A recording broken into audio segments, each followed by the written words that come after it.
Hey everyone, Mr. Devil here, Kenny Danico, 3-time Stanley Cup champion of the New Jersey Devils, and you're listening to the Uncle Puckers New Jersey Devils podcast with Chris, Dan, Bobby, and Tony, the Uncle Puckers. Let's go Devils! Well, I think they're going to make it interesting, guys. Right? This is interesting. Just saying, I think they're going to make it interesting.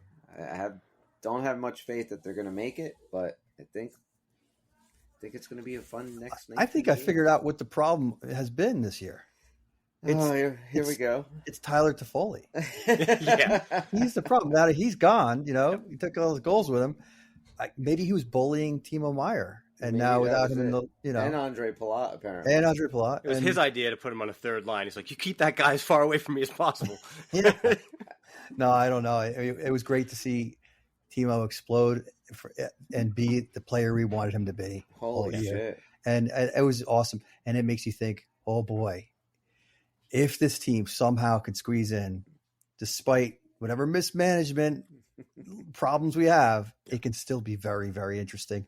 You're going to need Dawes to blossom at the same time, or Schmidt, but probably Dawes because we'll get into it, but does anybody think we're going for anything right now, or is this the team? Well, if Tom Fitzgerald's to be believed, he said he's hoping to get a first rounder for Toffoli tomorrow. Maybe, if not that, a couple, second rounders and multiple picks. And that's pretty much all he's planning on doing. He said if it's to get a number one goalie before 3:00 tomorrow is going to be a little hard. So that's a summer problem. I could see a veteran goalie coming in though. I don't know who. Just because this way it's not Dawes and or Schmidt. It's a veteran in one or the other, maybe just to help. I definitely think Toffoli's gone, of course, and that'll all just be packaged up for whatever we're going to do this summer. I wouldn't think that Miller might not be here either. If I were a team looking for a guy that I want to add on for a playoff push, so Miller's a great add. Yeah, we'd probably pick up something decent for him, not in the likes of Toffoli. See, here's the thing, I get the idea, but this team still has a shot if they squeak in. So it's going to be a shame if they do, and you're down your leading scorer forward all year, and you're down who has been maybe one of your more consistent defensemen. I totally agree. Yeah. Apparently the report was out that they were apart on term. They were really close to signing an extension. Fitzgerald wanted him, I think, 3 to 4 years, and Toffoli wanted a 5 to 6 year deal. Kind of got to lean with Fitzgerald on that. I don't know if I want Toffoli locked up for that long. So, especially on this team, because you do have to look forward and you have to look at the other contracts that are coming up. It all has to make sense down the line, despite the cap going up. And I feel much better about 3 than 4. Yeah, of course. Who wouldn't? I mean, Toffoli fit in great.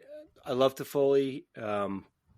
I've been saying all year that I think part of our problem would be addition by subtraction. It didn't mean that I wanted to get rid of our leading scorer, but it just meant there were too many top 6 guys.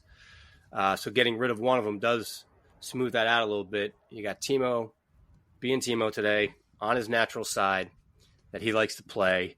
So of course he's going to get a hat trick every time he's on the right wing now. No, but it's just great to see. And that you do have a guy like Mercer. We're always talking about where does he truly fit in? Is he a 2? Is he a 3? Is he a 2-3? You don't know, but do you think he's responding to anything? Is he a different Mercer, or does he look like the same guy to you the last 2 games? I didn't see anything different from Mercer, but I just think that he's caught in one of those years. He's mixed up as well. It's not a sophomore slump, but I guess it's a junior slump if there's such a thing.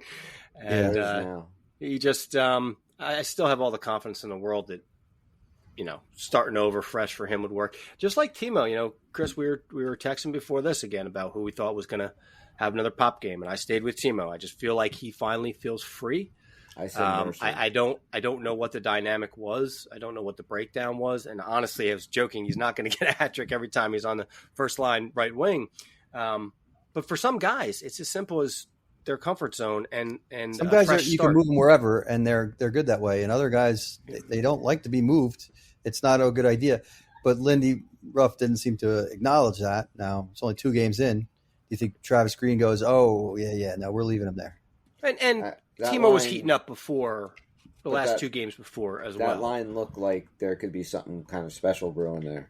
Well, yeah. That was a really nice looking line. Palat played the best game I've seen him play as a Devil. That was not in the playoffs, I'll say, because he did place a couple of great games against the Rangers. But this was a game where he really shined. So, okay, Travis Green's our new head coach, and he has 1 practice with the team.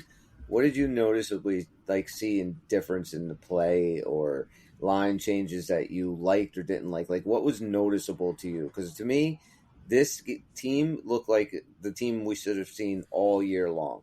These are the lines we predicted going into the season. That didn't happen. Yeah, I mean, but more or less, we had a couple players different. What was the hang up here? I think he did go through it, but he goes through things so fast. He never gave it a shot. Even as simple as just the last episode we mentioned, you can't really just give Timo a shot on the first power play. Right. Paid off immediately today. Yep. And by the way, the way Timo was shooting, that was with authority. He wasn't just sweeping it in. He looked angry at the puck. I loved it. I loved everything about watching Timo play today. Everything about that line tonight was just they dominated when they were out there. He's playing like a power forward now. Yeah. Too. That goal he had in the previous game, even though it was a losing game. Wow. He bowled his way right through the crease, kicked it to. Yeah, it was a mixture of skill and power. It was amazing. But Chris, to answer your question more, I mean, I think I saw a bigger commitment to defense too, in general. A little more urgency. Definitely a lot more urgency, actually. There was very few of those kind of weak zone clears. I did see 1 or 2 on the penalty kill where I was like, oh, it's going to bite us because they kind of loosely threw it towards the blue line. But not many. Like, it wasn't as glaring. They just seemed tighter as a unit. I guess playing for each other and all that kind of stuff. And just more urgency. That's, the other thing I said the other day. I think this guy's just got a little bit more of a bark that maybe resonates with the team. It's hard not to get excited about this game, but there's no reason to get overly excited. I mean, the bulk of our scoring was done by one guy and then an empty netter. Yeah. But it's a guy that, I mean, he's got 17 now. I mean, he could flirt with 30 in these last 19 games. He could get that hot. When I was looking at the, watching this game tonight, that line was dominant when they were out there, noticeable. And then you go to the second line was it Hollis centering Hughes and Bratt, right? And all I was thinking watching that is you get these 2 guys a really good number 2 centerman, and this could be a line.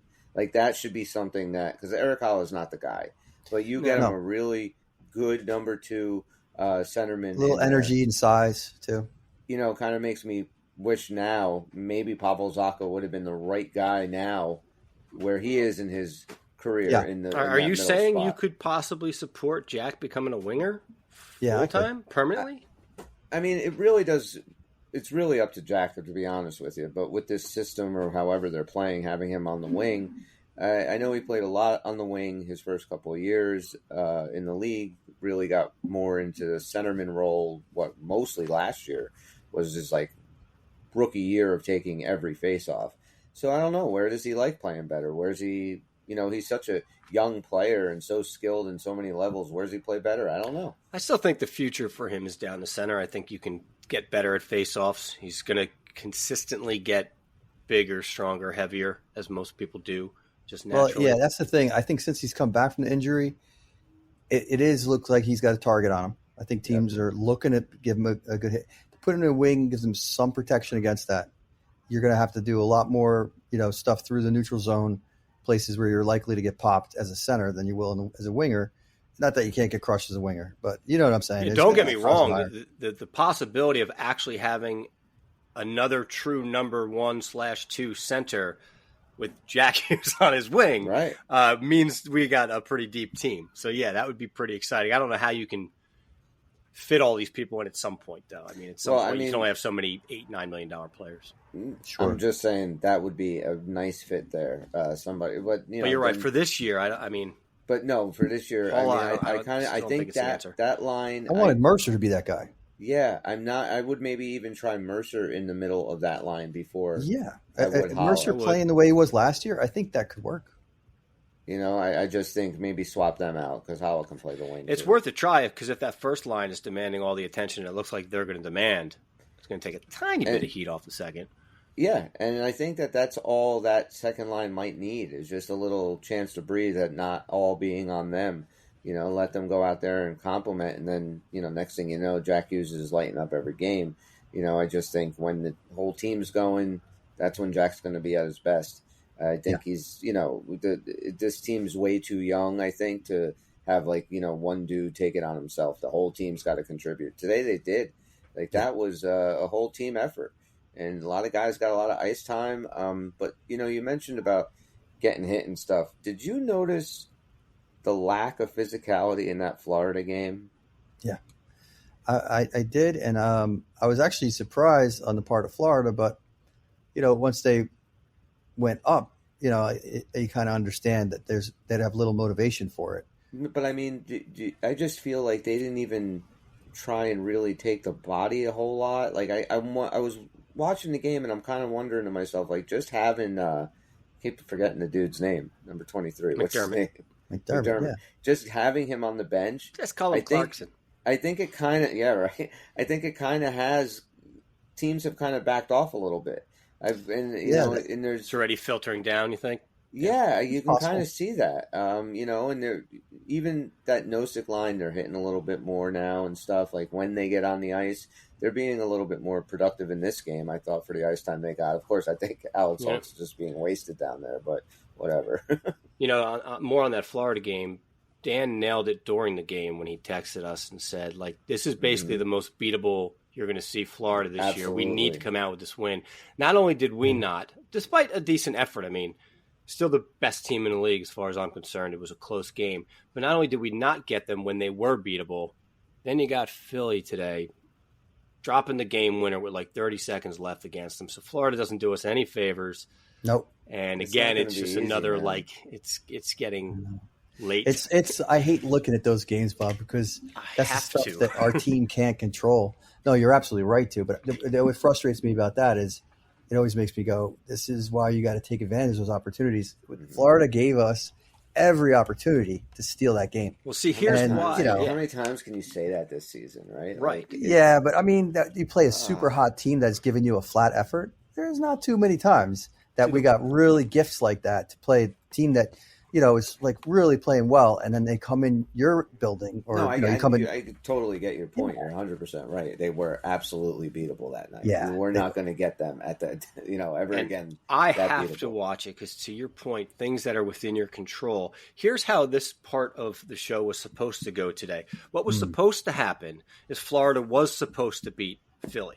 And we were supposed to do exactly what we just did. And then in this scenario right here, we'd be down 6 points with a game in hand, assume the win, and one game against them, controlling our own destiny, which would mean we'd only have to outplay them by 2 points the rest of the year. Yeah, instead, now it's 8-1-1. Now we got to outplay them by 4. And that's not the worst part. That was normally our track in. The problem now is that the Islanders have surpassed us, and they have 2 games in hand on us. And same with the Capitals, who all of a sudden are playing. So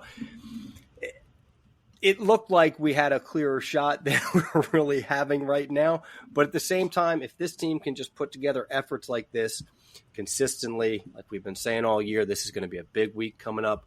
We rattle off a couple more wins, and we see where everyone else is going, because now all of a sudden the Lightning can't win. Right? Yeah. Maybe in a week we're talking back about the 8th seed instead of. What do you think Devils fans should do? Should they be hopeful?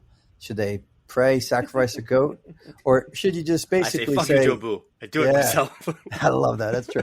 But it's gonna. I'll tell you what. It's gonna piss me off if they play really well the rest of the way out. Don't make it in. That's what's gonna happen, dude. I know that looks like the most likely scenario. And what we're going to say is the difference. Well, the biggest difference where they turned the corner was Fire and Lindy, a move you could have done so many games ago. Many games ago. Should have done. Yeah. So I mean, we're going to have so many opportunities to critique, let's say, management choices. But boy, that list is getting longer the more I look at it. I was thinking about this today, and like this team, the dudes on the ice, yeah, a lot of them have been underperforming this year, absolutely. But look at what the team has gone through, right? All the injuries, Yep. right, and just never not having any kind of cohesiveness basically the whole first half of the season. Never knowing where you're going to play, never know what line you were on, and just next thing you know, we have guys that should not be playing on the top six playing in the top six, and it was a mess. Then the bullshit happens with McLeod. That had to have an effect on this team. And then, everyone knows there's a goaltending problem. Your management then does nothing to help this team. When guys start getting healthy, when you start seeing, okay, maybe things are clicking, but there's a bit of a coaching problem. There's a goaltending problem, and they did nothing. And so If you had a team that didn't have much potential, if you had all these problems up and down the lineup, exactly, I get why you just what am I firing Lindy for? Who's going to save this team? Right. I don't have any. There's no gas in this tank. It's ridiculous, but I don't see it that way, dude. I know there was a lot of injuries. I know we had those problems, but we should have performed better than that. We did, even with those injuries. We're not the most injured team ever. No, and I think that teams that suffer similar injuries, we underperformed what we could have. Yes, we totally underperformed. But all I'm saying is that I feel like when the team started getting healthy again and can start kind of maybe getting back on track, I'm just saying that Tom Fitzgerald had a chance to make the team better and help him out, and he didn't do it. And, if this team goes and makes a run and somehow gets themselves into the playoffs, it's kind of going to be in spite of what management did this offseason. It's going to be the remaining players saying, when did Jack come back? How many games ago now was that? Jack Hughes came back, maybe 10 games ago? 12 games ago? Probably, which is weird, I feel like it was even a little longer.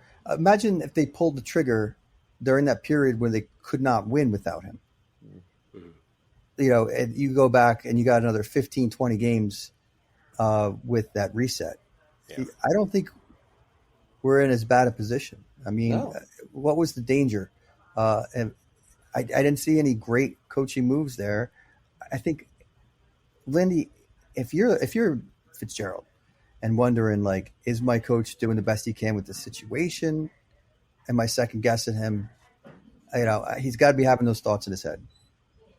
If he talks with Fitzgerald the way he talked to the media, basically blaming injuries and offering nothing else to go with it, I think the decision could have been made back then. Absolutely. Back when Hughes is out and the team can't pull together. I think Hughes is out. It's a big problem, but I got a room full of very talented guys who are coming out with flat efforts night after night. That's got to be something I need to shake up. Unless I see my coach doing everything he can, then that's the obvious move to make.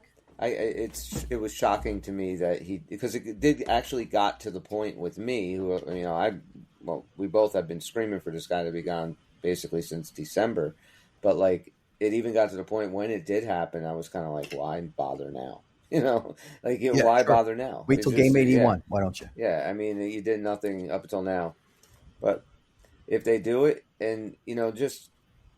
Even the Florida game, putting together Heischer, Bratt, and Hughes together. That, Lindy never did that. Green needed a spark. He was putting his three best offensive players out there and see what they can do. And I thought that was a good idea. Try something, anything. It's interesting because in all the years I've watched hockey, I think for every other team, so a team being defined by who their coach was at the time, at some point during some games – multiple in a season, it would be a normal thing to see your three best forwards on one line when you're pushing for a goal. Absolutely. It's just not, especially the ironic thing is he tinkers his line so much. You would think that would be an easier thing for a guy like him, but to not even try it again. And to reiterate, none of us have ever said that everything we say per lines is the answer. We're simply saying something's currently broke. You try this for a little while, or just the logic of it too. He'd pull the goalie with way too much time left, over 2 minutes sometimes, and that's a super risky move. But you don't want to try the risky move of putting your three best forwards together. Which one is more risk versus reward? You tell me. I mean, the lot more risk. pulling your goalie with 2 minutes left than there is trying the three most offensively minded guys, especially when Heischer's one of them because he is very solid D-wise too. Right. Speaking of offensive minded, I even liked it in the starting lineup. It was Nemec and Hughes together. Yeah. Something we only did when we were kind of pushing for a goal most of the time.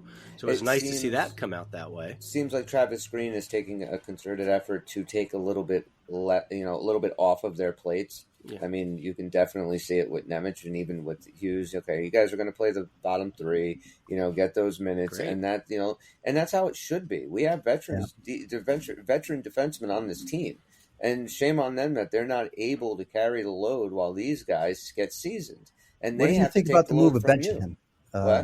What did you think about the move of benching him for the previous game? We didn't get a chance to talk about that. I was a little surprised, but I mean, is this good, bad? What were your impressions on that? Well, I don't do impressions, especially do one of Shimon Nemec. Gilbert Gottfried and his impression. Benched. I don't know. Is that all you know? Just bitch? No, I was saying benched. Oh. That's how bad the impression is. All right. What was the question about my impression of? The benching. Yeah, were you surprised by that? Yeah, not really. Well, yeah, I was surprised by the fact that he was benched because I didn't think that anybody in our coaching staff or management had the balls to do anything. So I was like, yeah, that was a little shocking. But I got it. The kid played a ton of hockey. I think that it was just kind of a take a seat, sit back, relax. I think a little bit was getting to him and give him the night off. I didn't think it was that big of a deal. If he was out more than the last game, I would maybe think a little bit more of it. But one game I don't think is a problem. I think it's a good idea to do that with your rookies. You saw it with what's his name, Carlson in Anaheim. They're only playing him like every third or fourth game. Like he's a rookie. They're easing him in. That's the right way to do it. We just way too many rookie defensemen. Yeah, and you don't want to ruin a guy, so I'm fine with one night off. Why? What'd you think of it? Well, I thought if he's out again, this is like the weirdest trade, the idea ever. Like this would never somebody going to package him? No way. But either that or like Travis Green really does not like this kid on this team, and he's moving away from him in a way that I didn't understand. Like sometimes you get surprised when you hear about somebody's feelings on a certain player. Like really. The stuff that Fitzgerald said about Holtz, for instance, right. Really? I mean, I don't see Holtz that way. I didn't think he had a bad year. I think it was an exceptional year, but I thought he was not really part of the problem of this team, really, not in a major way. So just to circle back, you guys do know that we did actually answer that question last show, right? We did talk about it. Dan, you might have been on your last pain pill. I'm not really sure, but we talked about Nemec not playing. Oh, I don't remember that. I don't know that. I listened to it just like a couple hours ago. I heard myself talking about it. That's why you always got to go back and listen. So I'm not going to answer it again. But no, I was also thinking too, like going into tonight's game, like is it possible they're going to bench him? And I think one of you guys were talking about who was the lineup was, but no, I mean, I'd be honest with you, I didn't even think about a trade when it came to him being benched against the Florida game. I didn't even think about it. Only after the game did it occur to me a little bit. Okay, yeah, I wasn't even concerned. I thought there's no way at this point, how well he's played for you this year, there's no way we're getting rid of this kid. His ceiling is so high. Right. But so, all right, we did our Lindy bashing, right? Let's move on. Let's move on. Is this something that's going to progress here, or are we just going to go back into our old habits on Saturday against the Hurricanes and look like garbage? The reason that's going to be so hard to answer is because of the next three opponents. I mean, this is ridiculous. Carolina, who just seems to own us.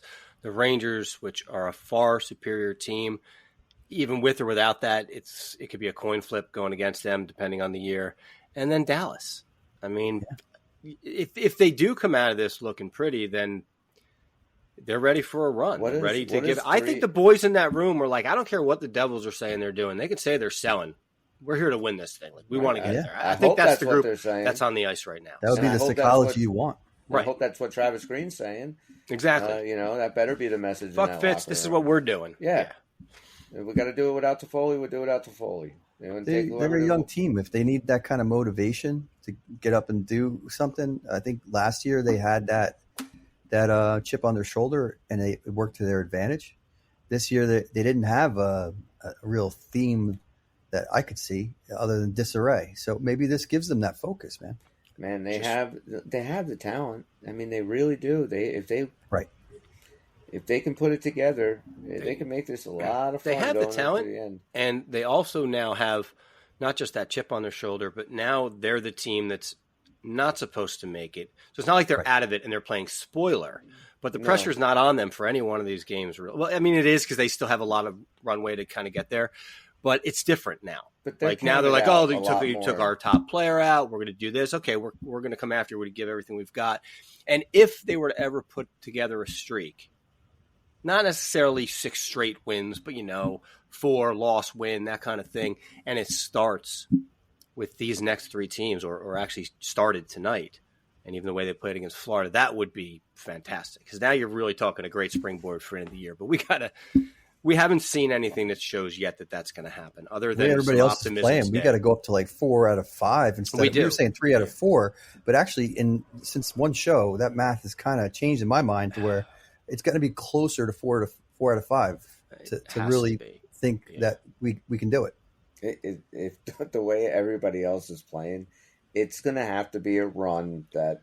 Serious run. The teams that we are, run. I already obviously showed the Philadelphia connection. The other teams that are directly around us, Capitals, Penguins, and the Islanders, in theory, all we had to do was outplay them by, say, 2 wins, but that's without accounting for the games in hand that they have. Doesn't mean they're going to win them, but that's essentially what needs to happen. So if these teams decide that they're going to win 10 of their next 19, we got to win 12 or whatever it is. Or I mean, it's just not going to be easy. No, like you said, maybe not 6 in a row. No, it has to be something like that. They have to put together a 6, 7, 8 game in a row streak, and maybe drop, 1 in there, maybe. But that's how good it has to be.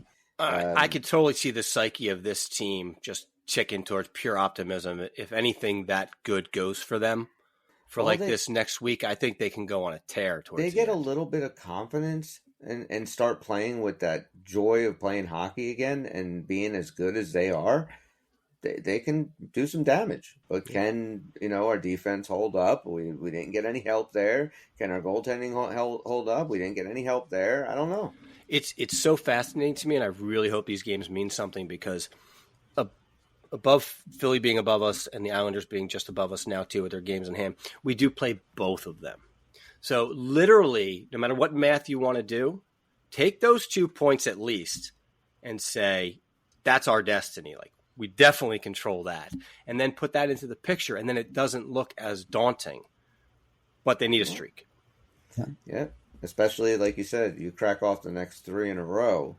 And now you're playing with some major confidence. You know what, people are starting to take notice again, and that you could do some damage. And by the way, what'd you guys think of Dawes' game in general? I thought he looked much sharper again today. He did. I mean, the team gave him the support he needed. The last time he got shelled, his numbers were horrible. Mm-hmm. It was 9 saves on 13 shots or something crazy like that. 9 goals on 13 shots. 9 saves, yeah. Right. You let him 4. Might as well been, and then was relieved in that game where we lost 5 to what I'm saying is although his numbers were horrible in that game, nobody was going to win you that game with the defense that was playing. And you're right, you mentioned it earlier, Bob. They played much better defensively. They looked they're making good choices, and he did his job. When I looked at Schmid in the Florida game, because we did talk about some things in that game, I guess pregame, because we did that show pregame, didn't we? That's right. Schmid's performance meant he had so many opportunities to steal a game. I know. As much as I was saying Florida's letting us steal this game, we got to take it. It also came back to him. The team didn't stop scoring. They kept coming back. They just needed you to not let in more than 2.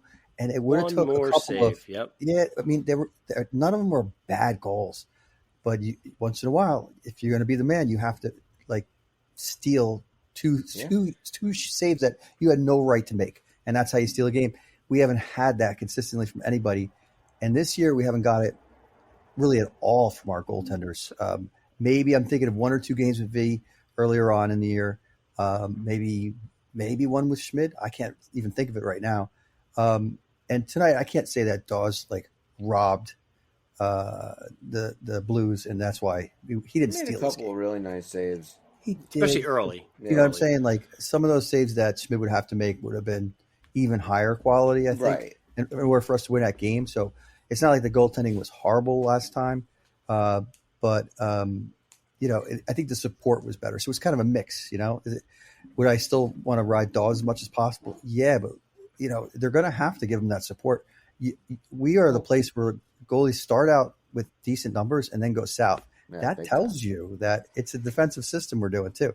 Now, but didn't we hold St. Louis to like 20 shots or close to it or something? Shots aren't everything. No, but I'm just saying, like for us, like that's huge. Absolutely, because they got outshot in the second for the first half of it, but they responded and came back and shut them down. And that's how you have to play. If you want to even think about the playoffs, that's the type of game you have to play. Defense is responsibility. Dawes has got to play well when he's in there. Hopefully Vanacek, comes out of witness protection and we maybe see him again before the end of the season. Those first two Florida goals, man, we were oh my God. Defensively were horrible too, especially the second one, alone in the slot. What's going on, guys? I mean, you leave him alone in the slot between the dots and he has time to make a play.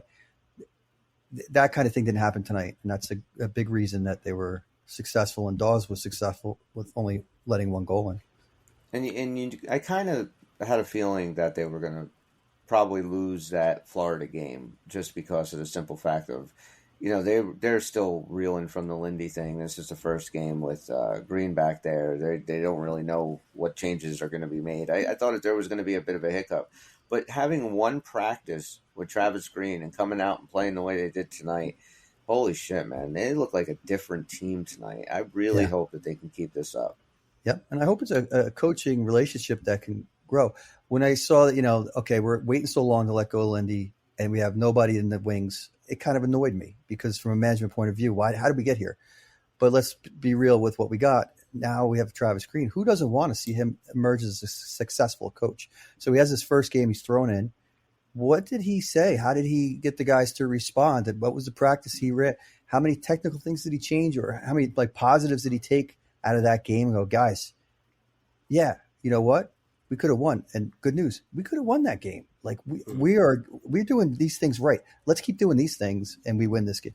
And maybe they're just picking up on that, responding. We've got a sample size of 2, so we're going to have to find out.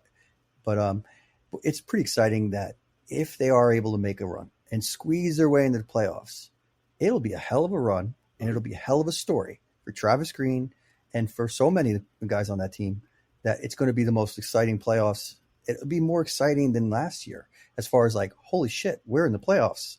And we should have to say that after we've just been there, right? We said last year, in order for it not to be a disappointment, you got to make the playoffs. And that's true. But look at this. If we do make it into playoffs after being so far out of it, it's going to be kind of magical. So I'm really hoping that happens because it's going to be a hell of a story if it does. I'm going to believe in that as long as I can. Yeah, I'm with you. To me, it's cliche, but to me, these are playoff games. The playoffs have started now. That's how important this is. That's how I'm watching each game. I'm standing up watching it half the time. No one's around. I'm just standing up like an idiot. But because this is everything. It's every point, and my over-analytical brain is sitting there doing all that math constantly, watching the other teams. I just got to shut that shit down. But yeah, this is crunch time. Hey, quick question for you guys though. So Dan, or both of you. So there's no data to really back this up. It's more quantitative, or qualitative, but what would you say for an elite goaltender? And we've had the elite of the elite, but just in general, and I know every year's different, every team's different. How many games do you think an elite goaltender would steal you, on a good team on an average year? What's a legitimate number? Is it 3? Is it 5? He knows what numbers are. No, I know he knows what numbers are. He doesn't know 3 and 5 were in my head. Those are pretty good numbers. I think if out of every, I would say close to 10 wins that your team makes, 1 to 2 of those games, you had no right to win. You made too many defensive mistakes, gave up too many good chances, and that goalie stole them. That's a great Vesna type year that you want to have. So you're saying eight to 10 wins, then maybe. Well, that would be if they're playing all the games, So true. Let's say you're playing 60 games, maybe they're stealing you 6 games, 7 games, something like that. That would have went a long way this year, wouldn't it? You're absolutely right, dude. Yeah. And that is the difference when you're fighting your way into the playoffs. For sure, it's always a matter of 2 points, 4 points, and goaltending matters. In the playoffs, it's a 7-game series, and it comes down to that one game. Goaltending matters. And so that's why, we've been hoping for the best with the guys we got, and we've had concerns. It did not get addressed. I realize it's very hard to be the actual GM, very easy to play the armchair GM. I don't know exactly what deals would have been right for this team. I don't know. We talked about Hellebuck and all kinds of things, but looking at it, you're like, boy, man. Right. Yeah, I know. Like, it makes you wonder, where would we be? What would we have to give up? And then we would have, let's assume for the sake of argument, we faced all those injuries. We gave up a lot of the future and didn't make it in anyway. That would then, retrospect a year later, look like a bad move, right? Yeah. But I don't think so. If you can get him with term, quality goaltender, he's having a great year. He was projected to have a great year. He is. It was a good move if you can do it. I don't know why they couldn't do it. You never get to know the details of it. Markstrom, I thought it was, on again, off again, and I thought it was back on again, but it's not, and obviously. And that kind of is disturbing too, because, we were texting back and forth, and I think a lot of us agree that I feel like they didn't appreciate how close they were. Just tweak some things, make it happen. You have enough guys that they will come together. And I don't know why we couldn't go for a goalie earlier. Well, I never had, crazy faith in these guys. And by the time it doesn't pan out halfway through the year, now you really know. I have said that I really like aggressive general managers. I really do. If you feel like you need something and this dude can make your team better, you go out and you get him. You identify that dude as a player that's going to help you win a championship. I'm fine with that. But, I can't stand these. And I'll even talk about general managers. Another one tonight that I think made a big mistake. But I'll go back to that. But with Tom Fitzgerald, didn't seem like either he just didn't have the balls to make the move. I don't know what he was giving up. But he either didn't have the balls to make the move, or he got too cute and tried to get a little bit too much from Calgary, where I think that pissed Calgary off. And Calgary basically put the kibosh on trading him at all, and especially to us. I got to imagine, though, Markstrom's sitting there really not understanding what's going on, because they're excited about the possibility of a playoff push and that they're playing well. But then they still trade 3 great players off their team. If I were him, I'd be like, what kind of message is this? Are you going for it? Are you not? Right. I know Hannafin was expiring, so maybe that's irrelevant. But still, if you're truly making a push, we've seen teams retain talent before and say, I'm going to take the risk because I want this guy in case I, get through the playoffs. It seems weird to me. And I was just kind of hoping, daydreaming that Markstrom would, run to the office. That's it. I want to go to the Devils. This is bullshit. But that's not going to happen. It was just, they seem to, it doesn't seem like they really, it does seem like Tom Fitzgerald did not start paying attention to this hockey team until about 2 weeks ago. Listen, until 3 o'clock tomorrow, I'm going to keep the optimism that we are both a seller and a buyer. We already know Toffoli's gone no matter what. I'm just hoping that there's still something else in the mix. We did talk about, could he at least pivot, maybe find some kind of a stud defenseman with term, give up player and prospects to get it to at least solidify the rest of this year and have some foundation for next year, if not a goaltender. But they're not that easy to find either. Everybody wants a stud defenseman, But I just feel like there's got to be more, and I think that we're going to get overpaid for Toffoli, quite frankly. And I think so. Even if we didn't, that's just not the issue for this team anymore. It's not the excuse. We've been barking about that for the last couple months. We've got everything it takes to get whatever player we want. Possibly in a trade that brings us stuff back for this year. I mean, you can't throw in the towel now. Is it completely just a selling move because you don't believe you want to keep him long term, or is it partially that, and maybe we can expect something in return? Or do you feel like the Toffoli deal will just be a separate deal by itself? If anything else happens, it's irrelevant. I think that the asking price for forwards of his caliber has gone up significantly in the last week or two. So since they can't agree on the long term of the contract, it was one of those, hey, man, let's ship you off to somewhere. You got a chance to win a cup. We'll talk over the summer. I think it's both. I think there's still a good relationship. Now every suitor in the world's going to be after him, I think, for a while. But he might face the same thing in the market. A lot of people are not going to want, if it's true that he wants the 5 or 6, which seems normal for a player, and the organization wants a 3-4. If that's true, he's going to face the same thing in the offseason. But typically people tend to overspend in the offseason when they want the guy. That's when you give him that extra year because you're like, screw it, I need to get him, or 2. So we might not ever see him again. And as much as I thought he fit in perfectly, again, I don't know where we were going to put everybody all the time. I don't even know where we'd put him for the next 4 years. We kind of got him under that idea that it's going to be difficult in a long-term situation to find a way to get him. And I think a lot of us were surprised when we got him. We were. Wow. It was something we didn't necessarily need. We all thought it was gravy on top. How cool is this going to be, bringing a 30 injuries? Scorer? It was so great to have him. Right. But did it also block other people from developing? We're going to find out. And he's, look, he's not going to be a Devil ever again. You're done seeing Tyler Toffoli playing. I only believe that because I believe that there's other GMs that will overpay more irresponsibly than Fitz will. And that's exactly Fitz knows next year, like if it was like a Sorokin type year, like here's your $9 million a year, like we got to go over the top of everybody.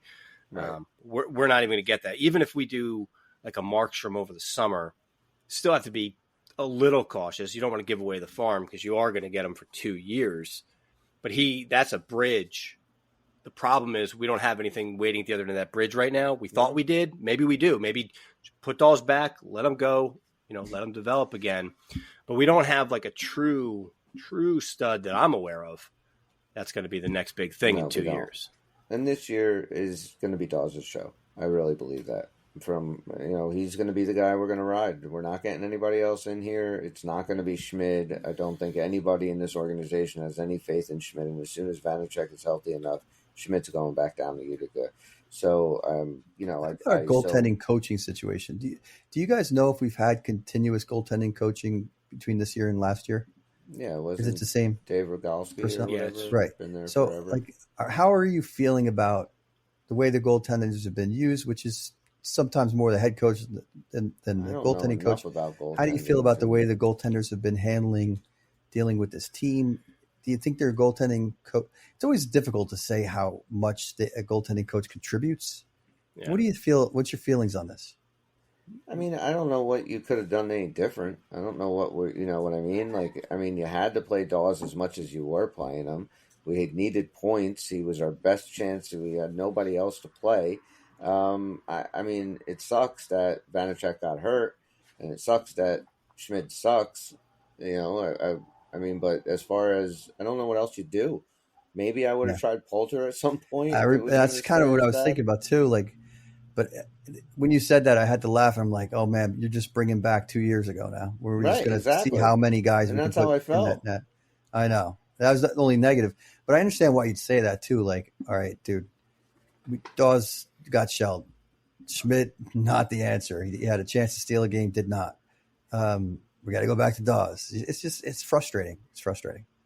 I think that we have the best goalie ever to play the game sitting in the executive suite who should be given more advice about what the hell to do, to be honest with you. I mean, I know that's not his job, but dear God, right? Just seems like we could dig into his brain a little bit more. I never really read an interview or heard an interview with Marty's thoughts on goaltending coaching, because that's always got to be something that makes you wonder, like, hey, would you want to be a goalie coach? And there might be some reasons why he doesn't. You know? I will say this.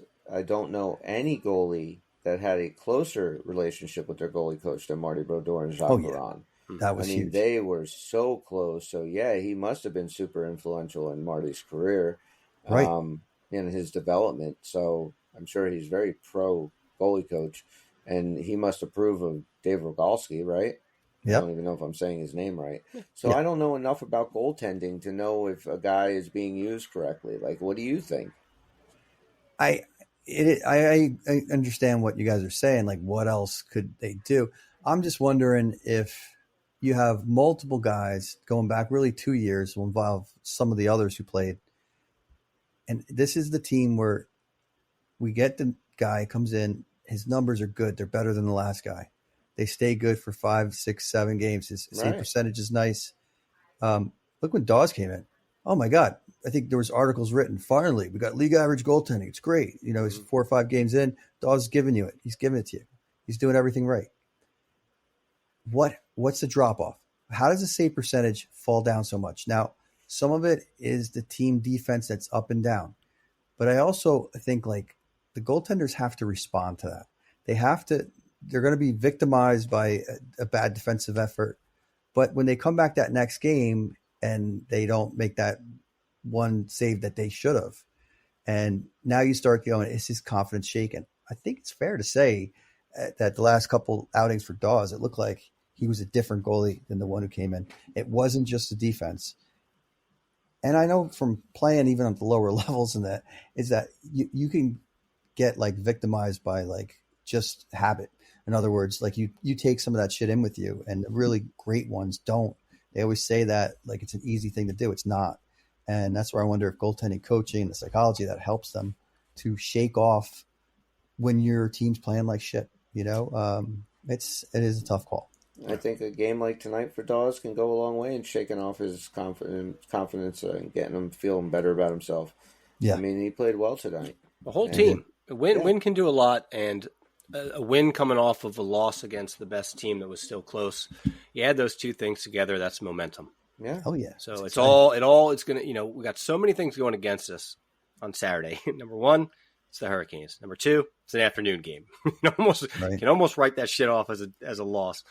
Only thing worse they if need it's tomorrow. Yeah, exactly. They got to win.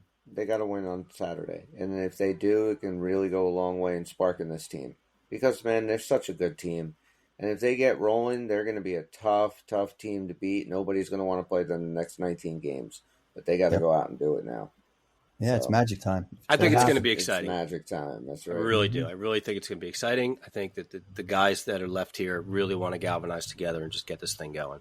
All right. Before we wrap it up, I do want to just throw my 2 cents in. I said another GM that I was going to bash tonight. Oh, yeah. So it was reported that the Rangers were really close to picking up Jake Getzel. And I believe that if the Rangers got Jake Getzel, they would probably be my favorite to win the East. I just think that he's such a good playoff pick player, and that team is so friggin' good. And apparently they wanted Pittsburgh wanted either their first round pick from last year, what the hell was his name? I don't remember his name, or a pick or something, and Capo Caco, and they would not trade Caco for what? Yeah, that's what I thought. I'm like, man, you didn't give that up, and you let him go to Carolina, a team that you're going to have to go through if you want to win a Stanley Cup, and you just gave him Jake Getzel. And I know he's a first overall, but he's one of the more disappointing for Kako. The more disappointing. You fall in love with the placement over the player, right? It's just like maybe it's probably not. I mean, maybe it ultimately works out for him, but it's not looking that way. Right. Yeah. But that was We should know that one. Problem with Kako too is who was drafted right above him and where he plays. Yeah. That he's always compared to Jack Hughes and where Jack is. Oh, speaking of, they did throw up a graph, and I had to look at what that equates to. But, Jack's had a rough year. He's been injured again, and he hasn't played that many games, and he was on a tear leading off with his points. But they said he's had He just nailed that breakaway against the Florida game. We got a point out That's of that. true. Oh, he hit the post twice, right? He hit the crossbar twice in that game. Yes, he did. He had a crossbar last game. So. Yeah. So he's got 1.28 points per game, which is 11th best in the league. And if he were healthy, which of course he wasn't the full season, that equates to 105, which shows progress over, the 99 he got last year. Not that we ever have to justify how good Jack Hughes is. I just wanted to a lot of remind us everybody were the pace predicting that he's he still could on. break 100 points, right? That was like one of our predictions, that should he stay healthy. Right. I don't remember which of us said it. I think we might have all said it, that he could break 100 points, this year. The first year that he stays healthy again, whenever that is, he's going to crush 100 points. If he's used right. Yeah, no doubt. But all right, so anything else you guys want to add to tonight? Yeah, before we go, we do have an announcement. Oh, yes, Bobby has an announcement. The Uncle Puckers have created a website. Bobby actually created a website. That's right. A good we have a new website. The website is theunclepuckers.podcastpage.io. It is on our Twitter profile. If you are on Twitter, we'd love for you to check it out. We've got some cool sections, a little bit about the Puckers. Every episode we've ever done is on there. And we do have our first blog up. That should be pretty entertaining for everybody. Yep. We do envision being more than just a podcast. We want to put out some blogs. Got a breakfast cereal coming out. We got a breakfast cereal coming out. Yeah, the cereal of chumps and puckers. But anyway, give it a check out. There's a contact section in there too. Let us know what you're thinking. You can email us and get a free logo sticker if you're interested in it. And we're pretty excited about it and hope to build up a good platform for everybody to share some more content. When Bobby showed this to us yesterday, I was really impressed. It's very slick. It's a cool site. And, we'll put some blog posts up there and, have a... The first one's really great. It we're all dealing with a tough season right now as Devil fans. We just want to be happy. And, even our podcast, it's not easy for us to come on all the time and maybe talk about a loss or talk about how far we are from the playoffs. We do want to just have fun with it and enjoy our team and our favorite sport. So read the first blog. It just kind of brings you back to just, hockey being fun again. So maybe check that out, and hopefully we can add some more stuff like that for you guys down the road. Absolutely. Yeah, All right, guys, we're going to wrap it up for tonight. Wherever you're listening to us, thank you very much for checking us out. A 5-star review, a positive comment, a download, subscription goes a long way to help us promote our little show here. For Dan and Bobby, I'm Chris. We're the Uncle Puckers, and we'll see you when we see you. Puckers out. Bye-bye. Fall asleep.